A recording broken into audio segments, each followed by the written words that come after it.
네, 다시 한번 제대로 인사를 올리겠습니다. 선거연수원 장성호입니다. 반갑습니다. 제가 오늘 그 2시간 동안 그 교육청에서 요청을 받고 온 목적은 뭐 특별한 건 아니고요. 이 환경에서 여러 가지 우리가 함께 풀어나가야 될 문제들을 한번 나눠보자, 이런 취지가 첫 번째가 있는 거고요. 조금 전에 관장님께서 말씀하신 것처럼 선거법이라는 자체가 적용이 되는 이제 대상, 학교에 있는 아이들이 대상이 되기 때문에 그 아이들이 좀 더 건전하게 선거에 참여할 수 있는 우리가 교육의 바탕을 마련해보자, 이런 취지가 있습니다. 늘 지난번에도 제가 말씀을 드리는데요. 장 박사님 쭉 모였을 때. 선거관리위원회가 이제 아이들의 문제를 두고 그들을 처벌하거나 이런 문제에 초점을 두고자 하는 것이 아니고요. 또 어제 저희 원장께서도 이제 장 박사님들 다 모였을 때 말씀을 드렸는데, 될 수 있으면 저희들은 그런 일이 벌어지지 않도록 잘 안내를 하고, 혹시나 아이들이 잘 몰라서 그런 일이 벌어지더라도 잘 주의를 주고 그런 일이 없도록 해 나가는 게 목적이 있는 것이니까 너무 처벌 이런 얘기 많이 하고자 하는 건 아닙니다. 그래서 우리가 선생님들과 저희들이 함께 힘을 모아서 아이들이 처음으로 치르는 이 선거를 잘 맞이할 수 있게 도와주는 길을 함께 모색해보는 시간이다, 이렇게 생각하면 좋을 것 같습니다. 그래서 이제 여기 타이틀을 보니까 선거법 안내라고 되어 있는데요. 선거법만 얘기하는 건 아니고요. 우리가 함께 근본적인 문제들을 얘기를 나눠야 실질적인 문제를 나눌 수 있기 때문에 여러 가지 복합적으로 한번 얘기를 나눠볼까 합니다. 그리고 이게 사실 18세 선거권이 들어왔다고 해서 그렇게 불편할 게 없는 게 이전하고 똑같거든요. 똑같은데 19세에서 18세로 바뀐 것 뿐이지 적용되는 법들은 다 똑같은 거고요. 또 하나는 이제 그것이 학교의 현장이라는 모습으로 다가왔기 때문에 선생님들이 조금 불편하신 측면이 있고 아이도 조금 혼란스러운 측면들이 있는데, 그것들은 제가 세세한 사례들을 들어서 선생님들이 쉽게 이해할 수 있도록 말씀을 드리도록 하겠습니다. 이런 선거 교육을 어떻게 진행할까에 대한 고민들을 가장 많이 하실 분들이 교감 선생님들이실 것 같아요. 그 반면에 우려도 제일 많으신 분들이 교감 선생님들이실 것 같아요. 왜냐하면 요즘에 계속 나오는 게 이 선거 교육이 진행되면서 학교 일선에서 여러 가지 정치와의 우려 이런 것들이 막 제기가 되고 있고요. 또 한편에서는 진작에 18세가 들어왔어야 되는데 왜 이제서야 환영한다, 이런 두 가지 시선이 있습니다. 그래서 때로는 정치권에서도 공방을 피기도 하고 교육계 내에서도 공방을 피기도 하고 이렇습니다. 그런데 이제 우리가 어쨌든 제도적 합의를 통해서 18세 선거권이 도입이 됐고 50만 명의 새로운 유권자들이 생겼고요. 그 가운데 14만 명 남짓 되는 친구들이 선생님들이 가르치는 제자들이 돼버렸습니다. 그렇다면 이제는 우리가 서로가 서로의 문제점을 지적할 것이 아니라 주어진 현실에서 어떻게 잘 그런 문제들을 해결해 나갈까에 고민을 집중할 때라고 생각이 듭니다. 그래서 제가 이제 첫 번째 화두는 이걸로 가져왔는데, 이제는 지혜를 모아야 할 때다. 그런데 이제 지혜를 모으자 그러니까 요즘에 연수를 다니다 보면 현실이라는 문제 때문에 부딪힐 수밖에 없어요. 그것이 똑같이 적용이 되기 위해서는 법 테두리 딱 내에서만 적용을 해야 하거든요. 그런데 우리가 당위적인 가치나 또는 학교 교육의 가치에 의해서 이것이 더 바람직하다고 해서 선거관리위원회에서 법의 테두리를 벗어나는 행위를 할 수 없기 때문에 이게 좀 모호합니다. 그래서 일선 학교에서의 불만들이 좀 있을 수 있고요. 또 선거관리위원회는 선거관리위원회의 애로들이 좀 있습니다. 이런 것들을 함께 앞으로 계속 풀어나갈 수 있는 계기가 이런 시간들이 아닐까라는 생각이 들고요. 선거가 지나더라도 우리가 계속 꾸준히 이런 교육 현실에 대한 문제, 제도적 한계의 문제들을 논의해 나갈 수 있기를 바라는 마음을 가지고 제 얘기를 시작하겠습니다. 선거 교육이 왜 필요하냐 문제, 이런 건데요. 사실 선거 교육이라는 것이 정치 교육 안에 들어가 있고요. 이 정치 교육이 민주 시민 교육 안에 들어가 있는 내용입니다만, 선거 때가 되고 특히나 한국은 이번에 18세에게 선거권을 주는 제도적 개선이 있었기 때문에 나타나는 여러 가지 어려움들인데요. 선거교육은 꾸준히 해야죠. 어느 특정 시기에 됐다고 할 수 있는 건 아닙니다. 그런데 우리는 선거교육이라는 이름을 가진 교재도 제대로 없었고요. 또 입시 체계라는 한계 속에서 선거교육을 별로 그렇게 할 수 있는 기회도 많이 없었습니다. 당위적으로는 해야죠. 대한민국의 미래를 위해서 건전한 시민을 만들고 건전한 유권자를 만들고 다 좋은 얘기인데 우리 선생님은 잘 아시다시피 학교에서 주어져 있는 수업 시수들이 다 있는데 그 시수를 막 뛰어넘어서 나는 대한민국의 미래를 위해서 유권자를 만드는데 또는 건전한 시민을 만드는데 100시간을 투여하겠어. 잘 안 되잖아요. 특히나 교육행정을 책임지고 계시는 교감 선생님들 입장에서 보면 특히나 그렇잖아요.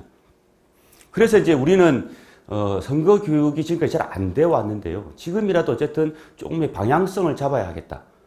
그런데 이제 아이들에게 얼마 전에 어떤 학원 진학서라는 거 다 아시죠? 선생님들이시니까. 만 18세가 된 유권자, 새내기 유권자들에게 설문조사를 해봤는데요. 선거법 교육이 필요하다는 친구가 굉장히 많았습니다. 그런데 그에 반해서 학교 현장에서 정치 교육이라든지 정치적 이슈를 둔 논쟁이라든지 토론 이런 것들을 체험해보거나 학습해본 친구들 많이 없다고 하죠. 그래서 이제 당장 닥쳐보니까 입시 문제도 걸려있고 뭐 엄마 아빠도 공부하라 그러는데 네가 무슨 선거 관여 하지 마라 그럴 수도 있고 그죠? 그러나 우리가 이제 살아갈 세상이니까 아이들은 또 뭔가의 고민이 필요합니다. 이런 혼란 속에서 이제 우리가 선거 교육의 중요성이 더욱더 부각이 되고 있는데요. 그래서 우리가 앞으로는 이 선거 교육도 학교 교육에서 중요한 부분을 차지하지 않을까 이런 기대들을 해봅니다. 제가 이제 이 내용을 설명드리기 전에 우리 선거관리위원회에서는 어쨌든 지금 닥쳐 있는 현실 속에서 어떻게 하면 조금이라도 더 선거 교육에 도움을 줄까라는 고민 속에서 세 가지를 하는데요. 첫 번째가 이제 아이들을 위한 교재를 좀 만들어 보자.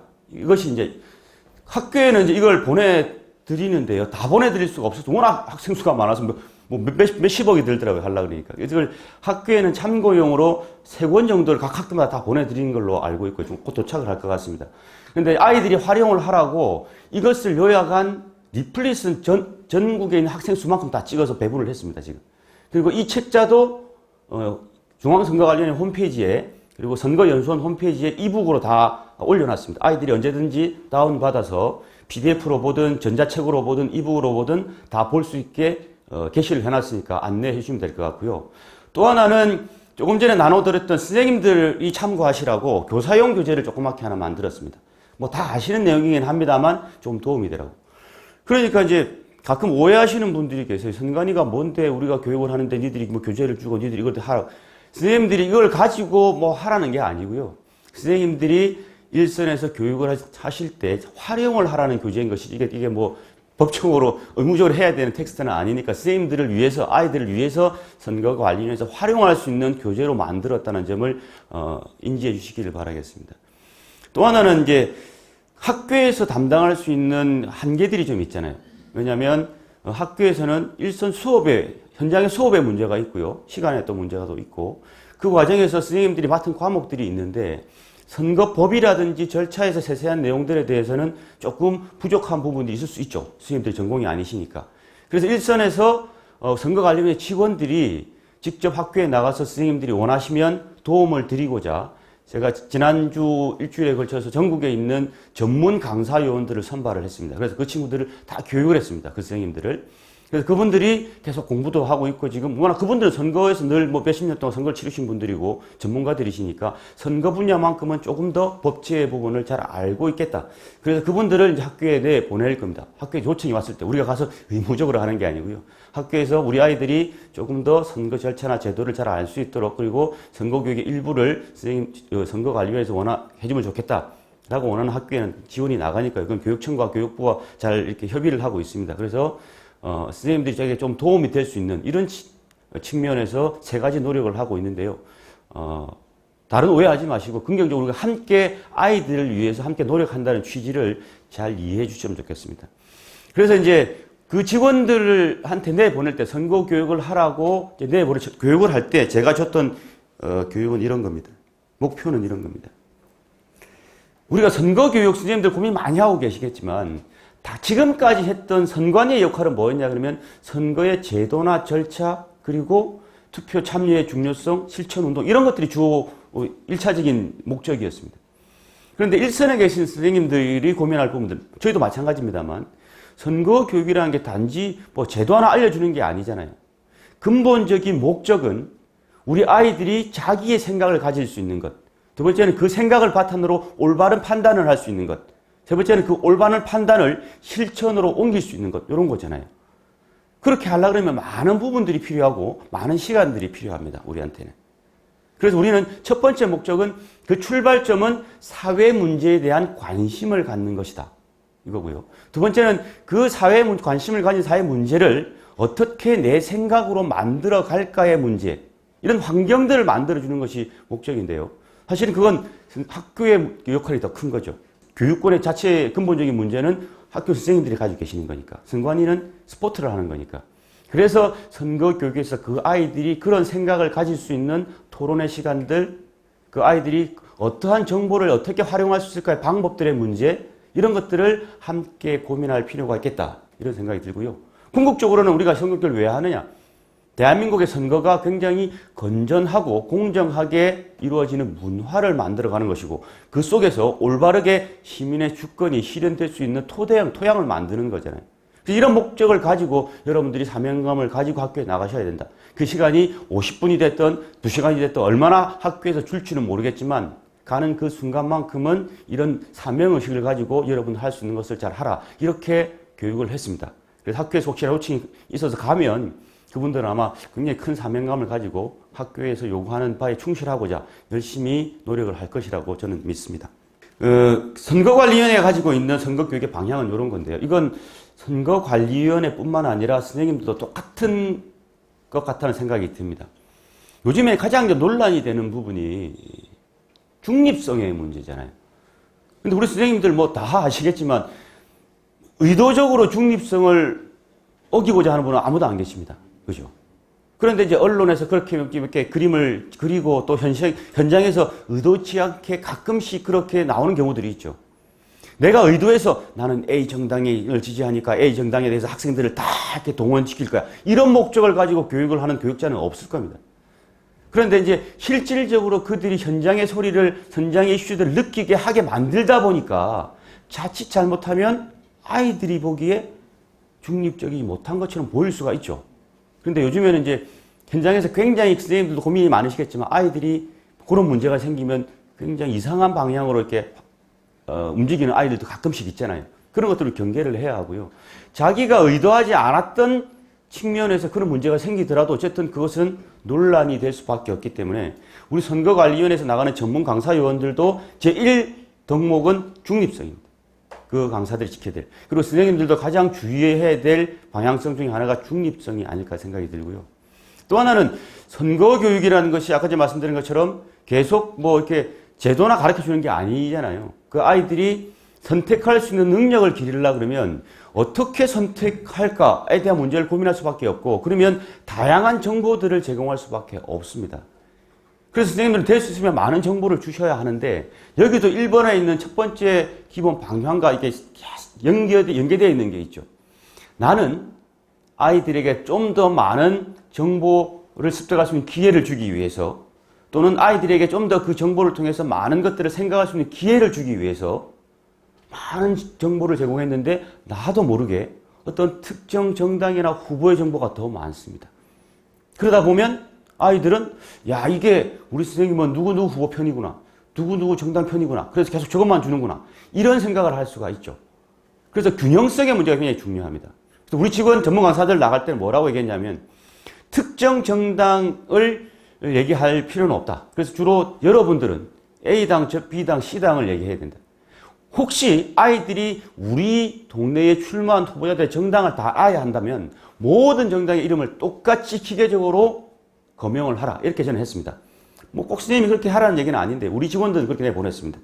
그래서 이런 기계적 균형성의 문제도 또는 질적 균형성의 문제도 굉장히 중요한 선거교육의 방향 중에 하나다. 이렇게 생각이 들고요. 세 번째 나오는 있는 이제 유권자의 참여성의 문제는 시민교육할 때 늘 나오는 겁니다. 시민교육의 목표는 실천하는 유권자, 생각하는 유권자를 만드는 거거든요. 그래서 우리가 선거교육을 그냥 뭐 애들에게 지식만 전달하는 것이 아니라 그들이 주권을 행사할 때 유효하다는 그 가치를 심어주는 거죠. 그래서 우리는 유권자의 참여성을 선거교육의 중요한 목표로 가지고 있습니다. 그래, 투표의 가치가 중요해. 나는 유권자에 다 알고 있습니다. 그럼에도 불구하고 실천을 하지 않는다면, 투표에 참여하지 않는다면 사실은 뭐 별 의미 없는 거잖아요. 교육이 필요가 없는 거잖아요. 그래서 유권자의 참여성, 유권자 투표의 가치 이런 것들을 함께 우리는 교육하는 방향성으로 잡고 있습니다. 마지막은 아까 전에 말씀드린 것처럼 문화에 대한 문제인데요. 선거교육은 궁극적으로는 올바른 유권자, 합리적인 유권자, 이성적인 유권자를 만들어내고 그 유권자들이 선거를 공정하게 강제하는 거죠. 후보자들이 공정하게 경쟁할 수 있는 분위기를 만들고 그들이 불공정한 또는 불법한 행위를 한다면 그것을 제재할 수 있고 강제할 수 있고 법으로 엄단할 수 있는 그런 분위기를 만들어가는 것. 그것이 궁극적으로 우리가 선거교육을 하는 목적이잖아요. 그렇게 되면 지금처럼 우리가 논란이 많은 이런 선거법 얘기할 필요가 없습니다. 우리나라가 왜 이렇게 선거법에 두고 논란이 많으냐? 지금까지 오랜 시간 동안 부정선거 역사를 경험하다 보니까 몸으로 우리 선생님들 잘 아시잖아요. 3.15 부정선거부터 해서 옛날 권위주의 시대에 얼마나 많은 부정이 있었습니까? 관권 부정도 있었고 금권 부정 이런 것들이 누적돼 오다 보니까 못 믿는 거예요, 선거를. 그래서 자꾸 규제를 두게 만들죠. 그게 오늘날 선거법입니다. 그러니까 선생님들은 뭐 외국을 보면 말이야 뭐 선거 막 하라고 그러는데 우리는 그런 게 선거교육 하라고 그러면서 하지 마라 그러느냐, 왜 아이들 자유롭게 말하는데 못하게 하느냐, 이런 걸 제약하느냐, 왜 선생님들은 똑같은 권리를 가지고 있는데 정치 활동 못하게 하느냐, 선거운동 못하게 하느냐, 이런 것들이 외국 같으면 그런 게 다 자유가 보장된 나라들이 많잖아요. 우리가 4번 선거 문화를 개선해야 되는 이유는요, 한국 사회에서 그런 자유로운 문화가, 신뢰의 문화가, 공정의 문화가 만들어지면 선생님들한테 이렇게 제재를 가할 필요가 없죠. 우리는 궁극적으로는 그것을 위해서 나아가야 되는데 그것이 어디서 해야 돼? 교육에서부터입니다. 그래서 선생님들의 역할이 학교에 굉장히 큽니다. 지금 자라나는 아이들이 그런 문화를 만들어갈 수 있는 토양이니까 걔들이 어른이 되면 그때는 계속 선거법이 바뀌겠죠. 지금 선거관리위원회 입장도 될 수 있으면 자유를 많이 주자라는 거예요. 그래서 계속 공직선거법 개정을 내놓습니다. 그 과정에 학교 선생님들의 의견이 투영이 되어야 되고요. 아이들이 선거를 신뢰하게 만드는 문화들을 만들면서 계속 그래 이 정도는 다 풀어놔도 돼. 할 수 있을 만큼의 문화를 함께 만들어가는 것이 중요합니다. 그것이 선거교육의 목표죠. 이런 고민 속에서 이제 우리는 이런 내용을 전문 강사들은 나가서 얘기를 할 겁니다. 아이들이 지금 참여해야 될 선거 제도가 어떤 것인가, 선거가 어떤 것인가, 그 내용들은 뭔가 이런 얘기를 해줄 거고요. 직접 아이들이 처음으로 유권자가 되면서 새내기 유권자로서 선거에 참여할 때 어떤 행위들을 할 수 있는지, 어떻게 참여할 수 있는지, 그리고 가장 아이들이 관심이 많은 투표는 어떻게 하는지, 그리고 그 자기가 한 투표가 어떻게 모아져서 결과로 나오는지, 이런 절차의 방법들에 대한 얘기를 할 거고요. 또 하나는 선거관리위원회에서 교육을 나가거나 선생님들이 아까 말씀드린 것처럼 정보에 대한 문제가 굉장히 중요한데요. 저는 이제 우리 직원들한테 이렇게 얘기를 했습니다. 나가서 정보를 다양하게 제공하려고 그러지 마시고 그 정보를 어떻게 습득할 수 있는지 그 방법을 중심적으로 얘기해야 된다. 저는 이렇게 얘기했는데요. 사실은 학교 현장에서는 선거 교육을 하다 보면 이슈를 안 땡겨올 수가 없잖아요. 그죠? 그래서 가장 기본적인 내용은 어디서 어떻게 니들이 그 정보를 얻을 수 있는지 방법에 좀 집중을 했으면 좋겠다는 바람이 있고요. 그 방법을 통해서 니들이 어떻게 이것을 가지고 평가를 하고 기준을 세우고 하는 그 기술들, 방법들, 이런 것들을 선생님들이 잘 지도를 하고 안내를 해주시면 우리 아이들은 이미 다 똑똑하기 때문에 우리 아이들도 뭐 이미 지적 능력이나 정치적 판단 능력은 저는 다 있다고 생각을 하는데요. 마찬가지라고 생각을 합니다. 그래서 그 아이들이 좀 더 합리적이고 이성적으로 자기들의 권리를 행사할 수 있도록 도와주는 안내자 역할 정도면 어떨까, 이런 제안을 해봅니다. 이 유권자의 교양은 이제 맥락이 같은데요. 그렇게 하기 위해서 가져야 될 자질들에 대한 이야기입니다. 우리가 이제 다른 사람들의 얘기에 귀를 기울일 수 있는 능력, 그다음에 그 사람들과 함께 토론을 하던데 내가 그 사람들을 설득할 수 있는 능력, 그리고 그 설득 과정에서 나온 답을 수용할 수 있는 능력, 자세, 그리고 그것을 가지고 어떻게 실천을 옮길까 하는 그 자세, 이런 것들에 대한 얘기들을 쭉 할 거고요. 마지막으로는 이제 뭐 반복적으로 계속 나옵니다만 선거 문화를 어떻게 우리가 함께 만들어갈 수 있을까, 이런 방법들에 대한 고민들을 함께 하고자 합니다. 그래서 이제 조금 전에 제가 보여드렸던 이 교재는 학생들에게 배부되는 이북으로 배분되는 또는 선생님들에게는 샘플로 몇 개씩 나가는 학교에 나가는 이 교재에는 이렇게 내용이 구성되어 있습니다. 이렇게. 첫 번째는 유권자의 의미가 어떤 건지, 그리고 우리가 알아야 될 제도들은 어떤 게 있는지, 선거 절차가 어떻게 이루어지는데 여러분들은 어떻게 거기서 참여할 수 있는지. 제일 이제 요즘 중요한 문제 중에 하나가 이게 선거 운동인데요. 우리가 아이들이 제일 혼란스러워하는 게 내가 투표권을 가졌어, 이렇게만 생각하는 것 같아요. 그런데 지금 그 교감 선생님들이 가장 그 고민이 많은 부분은 아이들도 선거운동을 할 수 있게 돼버렸다는 거잖아요. 그죠? 그러니까 이 부분을 아들은 몰라요, 잘. 내가 선거운동을 할 수 있다고? 이렇게 생각하는 들이 있습니다. 이 부분에 대한 얘기를 좀 드릴 거고요. 마지막으로는 이제 우리가 쭉 지금 얘기했던 선거 교육의 궁극적인 목표인 올바른 유권자가 되는 방법에 대한 고민을 할 겁니다. 그리고 맨 마지막에는 아이들이 실제 사례를 통해서 이런 점들에 대해 궁금한 것들을 좀 모아놨습니다. 이건 나중에 다시 선생님들도 아셔야 되는 내용이기 때문에 추가적으로 말씀을 드리겠습니다.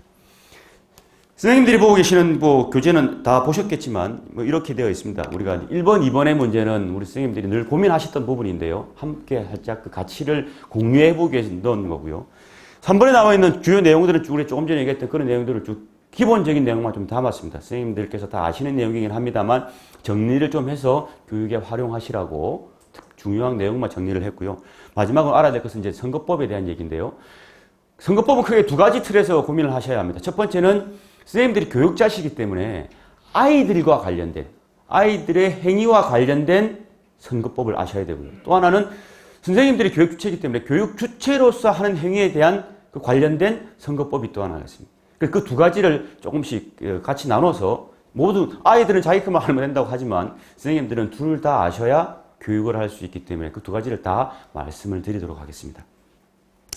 그래서 이제 첫 번째 나오는 내용이 이런 건데요. 이제 가장 기본적으로는 아이들은 선거 제도에 대한 문제, 그리고 선거 절차나 방법에 대한 문제가 기본에 있어야 되겠죠. 이것은 사실은 선거 교육에 있어서 궁극적인 목표는 아니더라도 출발이라고 생각합니다. 이것을 모르고는 유권자가 될 수가 없겠죠. 그래서 이런 얘기들은 기본적으로 해 주셔야 하는데요.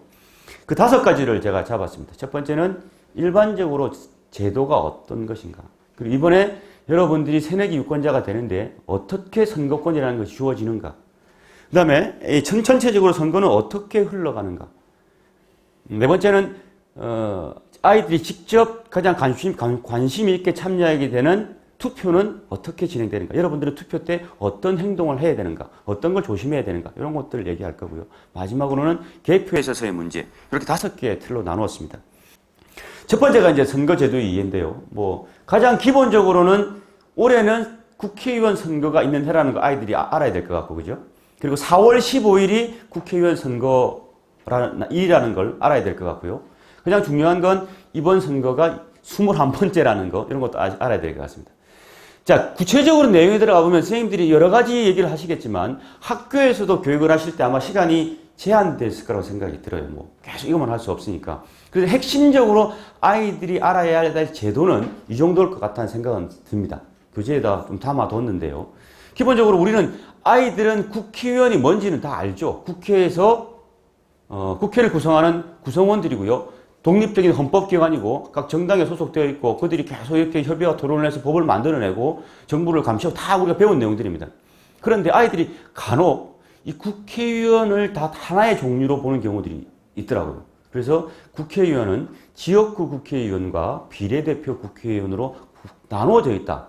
이 정도는 구분을 해 주셔야 알 것 같고요. 스쳐가다 보니까 임기가 4년이라는 것도, 그래서 국회의원 선거가 4년에 한 번씩 열린다는 것도 가끔 놓치고 있는 아이들이 있습니다. 그래서 작년 4년 전에 선거가 있었고 4년이 지나서 이번에 다시 선거를 한다는 거 알려주시면 될 것 같고요. 나머지는 다 쉬운 내용들이라서 그런데요. 여기 보면 그 선거운동 기간과 선거운동 방법이라는 게 있습니다. 근데 이제 선거운동 방법은 우리가 왜 알아야 되느냐? 여러분들도 유권자가 되면 선거운동이라는 걸 할 수 있어라는 것부터 출발해야 되겠죠. 이건 구체적으로 제가 다시 뒤에 설명을 드릴 거고요. 선거운동 기간이라는 것을 왜 논하냐 그러면 우리가 여러 가지 그 후보자나 정당에 대한 지지 호소를 할 때 일상적으로 할 수 있는 것이 있고 법으로 정해져 있는 시간 동안 할 수 있는 게 있습니다. 그것은 후보자나 정당도 마찬가지고요. 유권자들도 마찬가지입니다. 그래서 이 선거운동 기한이라는 개념이 별로 없더라고요. 선거운동이라는 것이 돈이 많으면 한 달, 2달 막 해도 되고 어떤 사람은 돈이 없어서 한 열흘밖에 못하고 이러면 안 되잖아요. 그 선거의 공정성과 형평성을 위해서 특정한 기간 동안만 하게 제한을 해뒀는데요. 그것이 이제 후보자 등록을 하고 나면 특정 기간을 정해뒀습니다. 국회의원 선거 같은 경우는 13일인데요.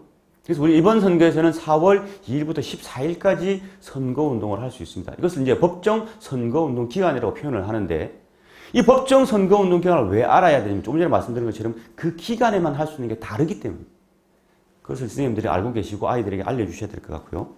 개표 방법 이런 건 다 아는데 투표 방법은 우리가 2번 찍어야 되는 걸 아이들은 잘 모르죠. 선생님들은 매일 하시니까 아시겠지만 우리는 비례대표 국회의원이라는 게 있고 지역구 국회의원이라는 게 있기 때문에 각자 따로따로 투표를 한다. 그래서 선거는 국회의원 선거 하나지만 여러분들은 2번 투표해야 된다는 것들을 꼭 짚어주셔야 하고요.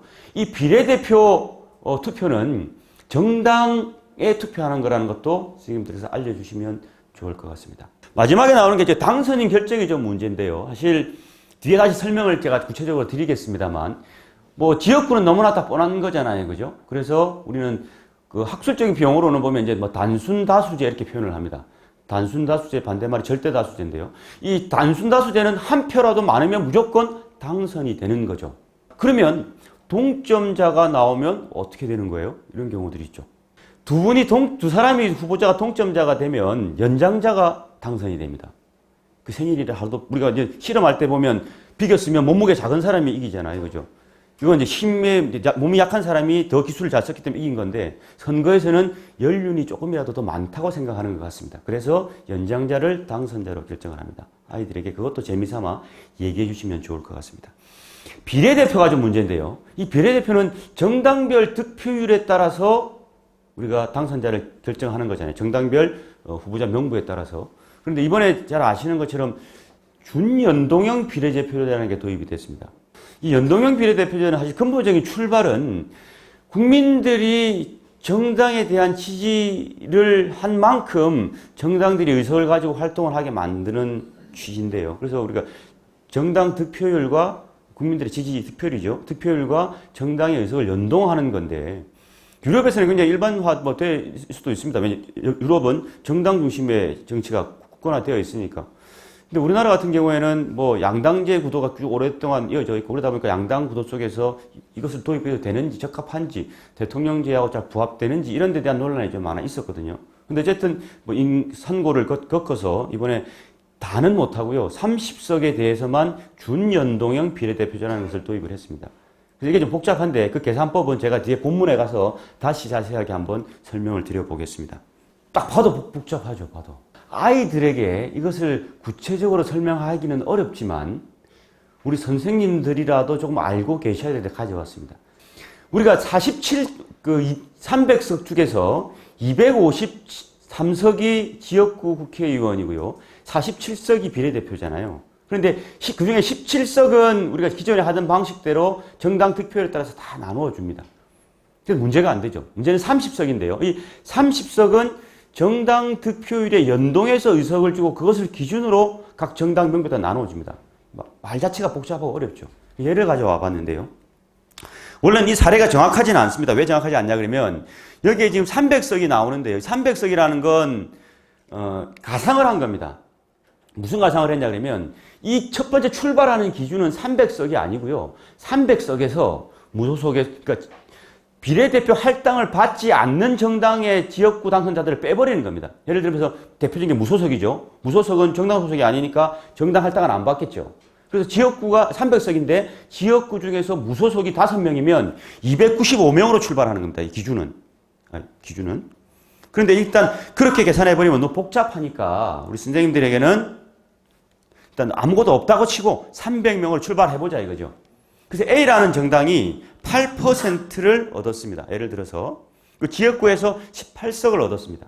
그러면 300석에서 원래대로 하면 8%를 얻었으니까 정당 득표율에 따라 나누면 3, 8, 24, 24석이 되겠죠. 24석을 줘야 하는 겁니다. 원래는. 그런데 그것을 연동을 하기 때문에 여기서 보면 24석 중에서 지역구 18석을 빼는 거죠. 왜냐하면 그 24석은 정당에 줄 의석인데 지역구에서 이미 18석을 먹었기 때문에 그걸 빼고 계산을 하는 기준이. 그래서 원래대로 하면 6석입니다. 여기까지가 이제 기본에 도입하려고 했던 연동형 비례대표제인데요. 그러다 보면 정치적 이해관계가 많습니다. 그래서 이번에는 어떻게 했냐 그러면 정치권 합의, 여러 가지 모든 사람이 다 합의한 건 아니지만 이 50%만, 이 기준은 6석의 50%만 연동을 하자고 했죠. 그래서 원래는 6석이 기준인데 다시 50%를 하니까 3석만이 이 A당에 가는 겁니다. 이 기준에 의하면 A당은 18석에 3석을 해서 이렇게 22석이 되는 겁니다. 한석은 원래대로 아까 전에 17석이 있었죠. 30석 들어오기 전에 비례대표 정당별로 나눠주는 거, 그거 따져서 한석이 있으니까 22석이 되는데, 이 경우 두 가지 사례가 있습니다. 첫 번째는 이런 기준에 의해서 나온 이게 3석이라는 게 A당뿐만 아니라 B당, C당이 막 있겠죠. A당이 3석이라고 그러면 B당, C당 이렇게 나올 수가 있고, 이걸 합해보니까 30석을 넘어버려요. 이런 경우가 있겠죠. 두 번째는 A당, B당, C당이 다 계산을 해보니까 30석이 안 되는 경우가 있습니다. 이 두 가지 사례가 있는데요.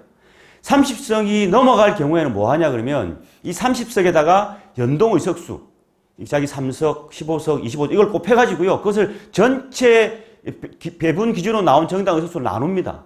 그래서 나온 의석수를 나눠주죠. 왜냐하면 30석으로 나눠줘야 되니까 그 비율을 정하기 위해서. 안 되면 기본은 다 주죠. 이렇게. 원래 3석, 8석 다 줍니다. 이렇게 주는데 이 나머지 9석에 모자라는 남아있는 의석을 나눠줘야 되잖아요. 그러면 이 나머지 의석은 이 사람들, 이 A, B, C당이 얻었던 득표율을 다 합해서 그 자기들끼리의 비율대로 나누어 줍니다. 그래서 보니까 이게 이제 이 전체의 세 당의 득표율을 나눠보면 이렇습니다. 0.8 이렇습니다. 그게 이제 합해지면 3석, 12석, 10 이렇게 나눠지 30석이 되는 겁니다. 좀 어렵죠. 들으셔도 좀 어려울 겁니다. 그죠? 그래서 아이들에게 이거 설명하기가 쉽지가 않은데요. 오히려 선생님들이 이해하시는 것보다 아이들이 이해가 더 빠를지도 몰라요. 아이들은 산식 계산이 빠르니까. 제가 이 말씀을 드리는 것은 선생님께서 정확하게 이 경우에 또 보면 어떤 사례들이 있냐 그러면 그 외에도 뭐 사례들이 많아요. 여러 가지. 이 두 가지 경우에서는 가장 기본적인 경우의 수고요. 이런 경우에 또 뭐 다른 자녀 의석이 남을 때 뒷꼬리는 어떻게 하냐 막 달려 있습니다. 이런 것들은 이제 법에 보면 표에 다 나와 있는데 법을 다 보셔야 되는데 간단하게 설명을 한번 드려봤습니다. 이제 첫 번째 가장 중요한 지점은 아이들과 관련된 교육의 중요한 지점은 요건데요. 유권자가 누구냐? 우리가 만 18세 선거권이 도입됐다고 하는데 그러면 그 만 18세는 뭘 기준으로 하냐? 누구냐? 고등학교 3학년이 교복 입는 새내기 유권자가 됐다고 그러는데 그러면 고3 아이들은 다 되느냐? 이게 첫 번째 이제 출발점이고 문제점인데요. 아이들이 오해하지 않도록 하셔야 됩니다. 모든 선거에서의 출발점은 행위 기준입니다. 투표를 하는 기준입니다. 그래서 우리는 선거권 연령 또한 투표를 하는 그날 선거일을 기준으로 만 18세를 따집니다. 그래서 이제 사실 이런 기준들은 얘기해 줘야 되겠지만 교육 현장에서는 그 아이들이 내가 이번 선거에 유권자인지 아닌지를 그 자리에서 바로 확인시켜 주는 게 제일 좋습니다. 그래서 그 기준을 따져봤더니 우리가 민법상 그 연령 계산 산입 기준을 따져보니까 2002년 4월 16일에 태어난 아이, 주민등록 번호에 2002년 4월 16일이라고 되어 있는 아이, 그 이전의 아이들은 유권자가 됩니다. 이번 선거에. 2002년 4월 17일 이후에 태어난 아이들은 다음번 선거를 기억해 이번 선거에 투표를 할 수가 없습니다. 그래서 학교에서 일선 현장에서는 자 4월 16일 이전에 태어난 아이 손들어봐. 이들은 이번 선거에 투표할 수 있는 권리가 있는 유권자야. 자 2002년 4월 17일 이후에 태어난 아이 손들어봐. 미안하지만 니들은 다음 기회를 기다려야 할 것 같아. 그러나 이번부터 니들이 같이 이렇게 교육을 받기 때문에 얘들보다 더 니들은 좋은 유권자가 될 수 있을지도 몰라. 이렇게 위로를 하시면 될 것 같습니다. 여기서 하나 제가 짚고 넘어갈 게 있는데요. 선생님들이 그냥 궁금하신 게 이겁니다. 우리 선거법에는요. 단지 유권자가 되는 것만의 문제가 아니고요. 만 18세가 되고 유권자가 되면 첫 번째는 선거권을 갖지만 두 번째는 선거운동을 할 수 있는 권리를 가집니다. 세 번째는 정당에 가입할 수 있는 권리도 가집니다. 그래서 아이들은 자기가 정당에 가입될 수 있다는 그 자격을 모릅니다.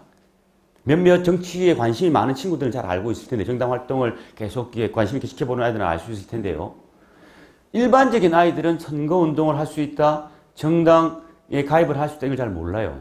그런데 선생님들이 반드시 아셔야 될 것은 아까 말씀드렸죠. 모든 것은 행위 기준입니다. 내가 투표를 할 수 있는 권리를 가지는 것은 투표일에 내가 만 16세가 되느냐, 18세가 되느냐 이게 문제고요. 선거운동을 한다는 건 선거운동을 하는 그 행위 시점입니다. 이건 반드시 기억하셔야 되는데요. 아이들은 그럼 내가 이번에 유권자가 됐으니까 선거운동을 할 수 있대 라고 생각해서 막 행동을 할 수 있는 아이들이 있는데요. 2002년 4월 16일에 태어난 아이는 선거운동을 할 수가 없겠죠. 왜? 선거일에 태어난 아이니까 선거운동은 선거일에는 할 수 없습니다. 그 4월 15일까지만 할 수 있는 거거든요. 그러니까 나는 선거권이 있으니까 선거운동 할 거야. 안 됩니다. 아이들이 내가 예를 들어서 그 여러 사람들에게 내가 어떤 권리 자격을 가지고 우리가 선거운동을 해야지라고 할 수 법정 테두리 안에서 합니다. 내가 4월 12일 날 선거운동을 하고 있으면 4월 12일 날 내가 만 18세여야 한다는 거죠. 행위 시점입니다. 정당에 나 가입하고 싶어. 가입하려고 하면 선거권을 가졌다고 다 하는 게 아니고요. 가입하는 그 시점에 뭐가 돼야 된다? 만 18세가 되어야 합니다. 그래서 내가 이번에 나는 이제 선거권이 있으니까 나는 A당 정당하니까 A당 가입할 거야. 그러면 불법이 됩니다. 나 선거운동을 할 수 있으니까 할 거야. 그런데 나는 4월 2일 날 선거운동이 싹 시작됐으니까 하는데 알고 보니까 내가 4월 14일생이에요. 그러면 그것도 불법입니다. 그래서 아이들이 잘 모르고 이런 불법 행위를 하지 않도록 주의나 계도를 하겠죠. 선생님들 아이들 잘 모르고 이런 일들이 벌어지는데 생일이 지난 아이들은 이런 운동을 할 수 없어요. 라고 얘기를 하겠죠. 그런데 그게 반복되면 어떻게 되겠습니까? 어쩔 수 없이 그 아이들도 똑같은 유권자이기 때문에 누가 다른 사람이 고발이 들어오거나 그러면 우리가 행정 처리를 할 수밖에 없겠죠. 그건 저희들도 원하는 것도 아니고 선생님들 원하는 게 아니니까 그런 것들이 잘 진행이 될 수 있도록 우리 선생님들이 잘 알고 계시고 이런 부분들은 정확하게 아이들에게 짚어줄 필요가 있습니다. 선거운동의 과정에 대한 얘기인데요. 전반적으로 이제 쭉 흘러가는 건 다 알죠, 아이들이. 그죠? 우리가 선생님들에게 선거가 그렇게 복잡한 절차가 아닙니다. 아이들도 그렇게 복잡하게 생각할 필요가 없고요. 선생님들도 복잡하게 설명할 필요가 없습니다. 우리가 선거를 하고자 하면 투표할 사람들이 필요하겠지. 유권자라는 이름에 그 사람들의 명부를 확정해야 되고 만 18세가 되는 사람들이 얼마나 되는지 그 사람 누군지 어디에 사는지 다 확정을 해야 하고 그러고 나면 이 선거에서 뛰어들 경쟁할 후보들이 필요하겠지. 그래서 후보자 등록이라는 걸 하는 거야. 정당에서도 하고 정당에서 공천을 받지 않은 사람들은 출마를 못하느냐? 그건 아니죠. 선거권자, 즉 투표를 할 사람들 중에 추천을 받아서 등록을 할 수 있다. 그 사람들을 우리는 무소속이라고 표현을 한다. 그런 것들은 좀 알려줄 필요가 있을 거고요. 나머지는 다 아시는 것처럼 그렇게 이제 등록이 끝나고 나면 선거운동을 해서 경쟁을 하고 제가 여러분들의 대표가 되면 이런 얘기를 호소를 막 하겠죠. 그러면 유권자들이 잘 판단을 해서 니들은 좋은 후보와 좋은 정당에 자기가 가치가 맞는 정당에 투표를 하게 되고 그 결과를 모아서 최종적으로 당선자를 결정하고 그들에게 4년 동안 국민의 대표가 될 수 있는 자격을 주고 이게 선거입니다. 간단하죠, 그죠? 그래서 이제 주로 우리 선거 교육을 나가시는 전문 강사분들은 1, 2번이 학생들에게는 그렇게 크게 영향을 미치거나 아니면 그 관심이 없는 부분이라서 직접적으로 영향이 미치는 부분에 대한 얘기를 좀 많이 하라고 했습니다. 처음 겪어보는 선거운동에 대한 얘기, 그리고 직접 그 친구들이 해야 될 투표에 대한 얘기, 절차에 대한 얘기 이런 거, 개표를 할 때 여러분들이 어떻게 그것을 바라봐야 되는가의 행위, 그리고 마지막으로 여러분들의 투표했던 결과가 어떻게 나타났는지 바라보는 방법, 시각, 이런 것들에 대한 얘기들을 조금 하고자 합니다. 투표 과정의 이행은 아마 선생님들은 너무나 잘 몸소 체험을 했기 때문에 잘 알고 있는 건데요. 이 투표 과정은 좀 더 자세하게 설명해 줄 필요가 있습니다. 왜냐하면 아이들이 제일 설레야 하는 부분이 이 투표일 거고요. 또 하나는 가장 좀 어색해하거나 불편해할 수 있는 부분이 투표인데요. 해보시면 다 알듯이 별거 없잖아요. 그죠? 별거 없는데도 불구하고 아이들은 조금 혼란스럽게 생각할 수 있는 부분들이 있습니다. 첫 번째가 뭐냐 그러면요. 투표소에 갔을 때 딱 들어가면 사람들이 쭉 서 있고 이제 종이 막 뭉치게 놔두고 있는데 그게 이제 본인 확인들을 다 하잖아요. 그때 이제 신분증을 내야 하고 잘 모르는 사람도 그냥 가려고 그럴 수가 있어요. 그래서 꼭 자기가 투표를 했다는 것을 이제 신분증 확인을 했다는 것을 하기 위해서 사인을 하거나 도장을 찍어야 한다는 거 알려주시면 될 것 같고요. 두 번째는 이제 투표소에 딱 들어가면 앞에 이제 기표소가 쭉 여러 개가 펼쳐져 있는데 아무 데나 들어가도 된다는 거. 내가 줄순 라인만 들어가면 되는 게 아니고 빈자리 아무 데나 들어가도 된다는 거. 아이들은 가끔 잘 몰라요. 선생님들은 잘 아시지만. 그 경우에 앞 사람과의 관계, 앞에 사람들이 누가 대기를 하고 있으면 그 사람 투표를 하는데 방해가 되지 않도록 그 사람의 비밀 투표가 침해되지 않도록 거리를 두고 매너를 지켜야 한다는 것도 투표소의 에티켓으로 좀 알려주시면 좋을 것 같고요. 세 번째는 투표소에 들어가면 아이들이 당황하는 것 중에 하나가 처음 해보는 아이들이 지금처럼 이제 고3 아이들이 아니더라도 대학생이 돼서 처음 투표하는 아이들도 혼란스러워하는 게 딱 들어갔는데 첫 투표를 딱 하려고 하는데요. 인주가 없어요. 도장만 있고 떨어졌나 막 찾습니다. 이렇게 밑으로. 기표 이 전용 용구기 때문에 이 안에 인주가 다 들어가 있고 그거 그냥 누르기만 하면 찍힌다라는 거 알려주시면 좋을 것 같아요. 별거 아닌데요. 아이들은 참는 아이들이 있습니다. 그래서 그런 것도 좀 알려주면 되고요. 투표를 하고 나면 나와서 이걸 선생님 반으로 접어서 넣어요. 4번 접어서 넣어요. 2번 접어도 되고 4번 접어도 상관이 없어요. 꼭 접어야 된다는 거. 펼쳐서 보이면 자기 투표한 게 보이기 때문에 기표 내용이 보이기 때문에 반으로 접어서 넣어야 된다는 거. 그렇게 하고 이제 나오면 끝나는 거죠. 요즘 이런 설명을 쭉 해주시면 될 것 같고요. 아이들이 이제 꼭 챙겨가야 될 것. 그 신분증을 꼭 가져가야 한다는 거 잘 알려주셔야 합니다. 그런데 이제 우리가 신분증을 가져가지 못하면 투표를 하지 못한다는 거 꼭 말씀해 주셔야 되는데 이때 잘못된 신분증을 가져가면 또 투표를 할 수 없습니다. 그죠? 그래서 일반적으로 많이 쓰는 게 3가지인데요. 뭐 여권이나 그다음에 학생증이나 주민등록증인데 제 아들을 보니까 고등학교 3학년 애들이 초반에 주민등록증을 잘 안 만들더라고요. 팍 끝나고 미루다가 뭐 수능 치고 나서 만들고 아니면 또 다가와서 만들고 뭐 이런 경우들이 있더라고요. 그래서 주로 아이들은 학생증이나 여권을 많이 쓸 것 같고요. 여권 같은 경우에는 뭐 해외여행 안 가본 친구들, 안 만든 친구들 많이 있겠죠. 그죠? 그래서 여권이 없는 경우에는 주로 학생증을 많이 쓸 것 같은데요. 학생증에 주민등록번호와 사진, 학교장 찍힌 이런 게 꼭 있어야 합니다. 그래서 항상 갈 때 학교에서 교감선생님들도 우리 학교에는 주민등록번호와 사진이 다 있는지 한번 확인해 보시는 것도 필요할 것 같습니다. 투표용지는 아이들이 재밌어 하는 것 중에 하나지만 좀 불편한 것 중에 하나입니다. 왜? 이제 여러 가지 복잡한 게 있는데요. 아무것도 아닌데 아이들은 처음이라 불편함을 느끼고 좀 어색함을 느끼는 거죠. 그래서 이제 2장의 투표용지가 있다는 거 꼭 확인해 주셔야 하고요. 이 2장에서 색깔이 다르다는 거. 그래서 이 색깔이 다른 이유는 지역구 국회의원 선거와 비례대표 국회의원 선거를 잘 구분하기 위해서 여러분들이 참정권을 행사하는데 그 투표권, 선거권을 행사하는데 내가 후보를 찍는다고 20번에 찍었는데 정당 20번에 찍지 말라고 구분을 잘 하라고 한 거고요. 여러분들이 꼭 투표하셔야 될 때 장소는 이 기표란에 있다는 이걸 정확하게 하셔야 됩니다. 여기에 정확하게 찍지 않으면 무효표가 될 수 있다는 걸 잘 알려주셔야 할 것 같습니다.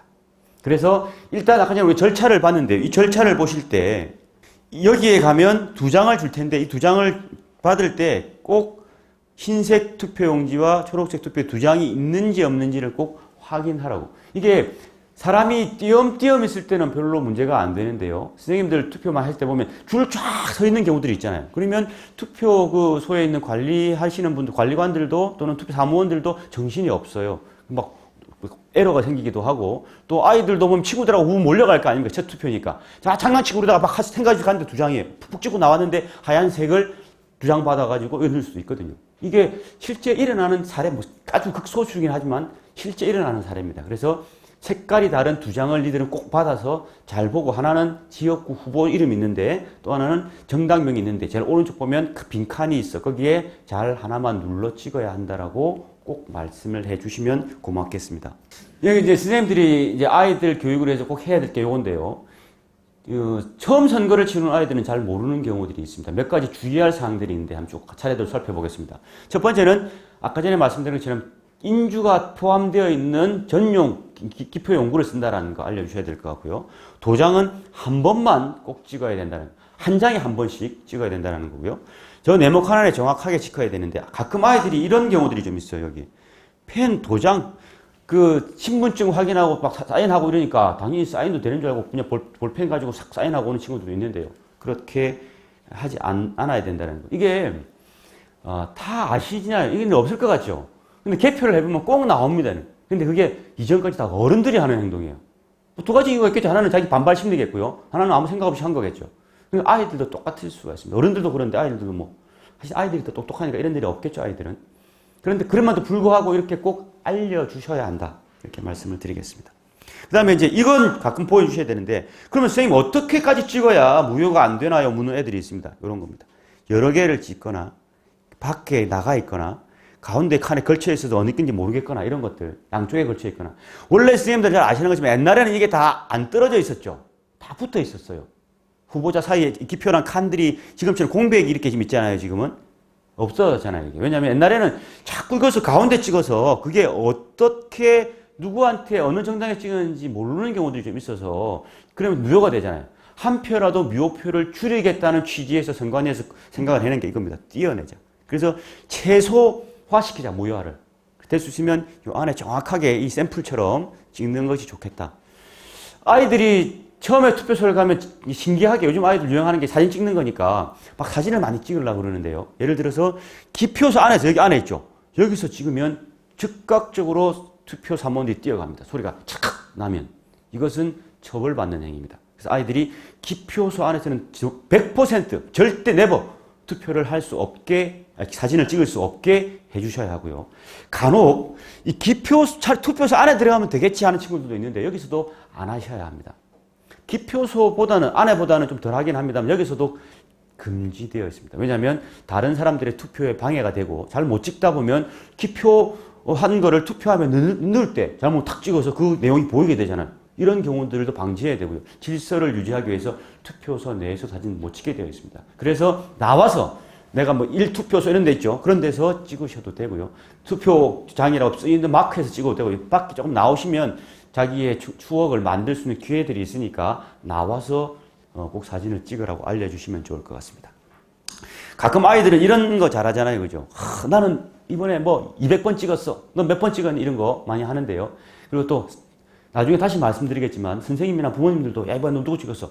이거 절대 투표 시간이 마감되기 전에 말씀을 하시면 안 됩니다. 이것도 위법한 행위입니다.